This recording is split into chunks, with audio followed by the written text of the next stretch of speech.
So I think why I'm passionate about teaching and mentoring students who in particular have learning disorders is because when I was younger, I had a learning disorder. So I have a philosophy that the two people you want to make proud in your life are you when you're 80, no regrets, and the child or who you were, your 8-year-old self.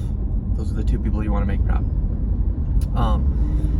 And so it's part of that philosophy. The other thing too is I truly do think I'm good at it, and it's not just because I have a learning disorder, ADHD or whatever, but I think what happened is when I was younger, I didn't get diagnosed with ADHD until later in life. So as a kid, at every single age, 8, 9, 10, at every single grade, I faced the struggles of that learning disorder for that specific age. And I had to find a workaround. But I think the toughest part about that, and I think this is actually what really makes me able to help students better with it, is at each of those ages, your teachers, your parents, the people around you, if they don't realize you have a learning disorder in particular, they hold you to the same standard as everyone else. And that's really hard. But what's even harder is that you hold yourself to that standard because you don't understand that you process things differently. So let's say me as a 10-year-old, I found a workaround. I figured out I understand drawing certain kinds of pictures or models, or spacing in my notes was an easier way for me to learn. My teachers didn't understand that. And so me using these workarounds, for me, it would help me learn the information. Sometimes it would take longer, but at the end of the day, I would hate myself for the fact that I couldn't learn the same way as the students around me. So ultimately, the fact that at each age I was constantly learning a workaround for a specific subject, especially math, I don't know, I was just full of a lot of self-hatred. And beyond that, it was just a lot of beating myself up because I couldn't learn the same way other students. And so as you do that, it builds up more and more. And I think for me, from an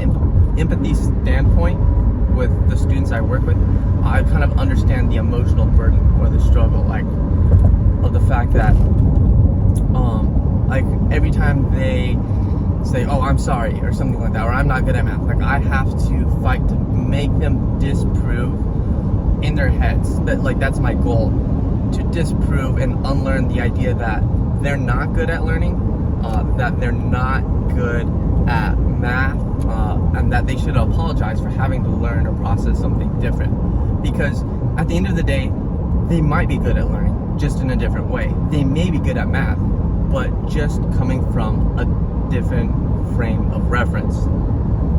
So ultimately, I think coming from the point of view where I have a better understanding emotionally of how it feels to struggle with that, and the struggle isn't just all the pressure on everyone else.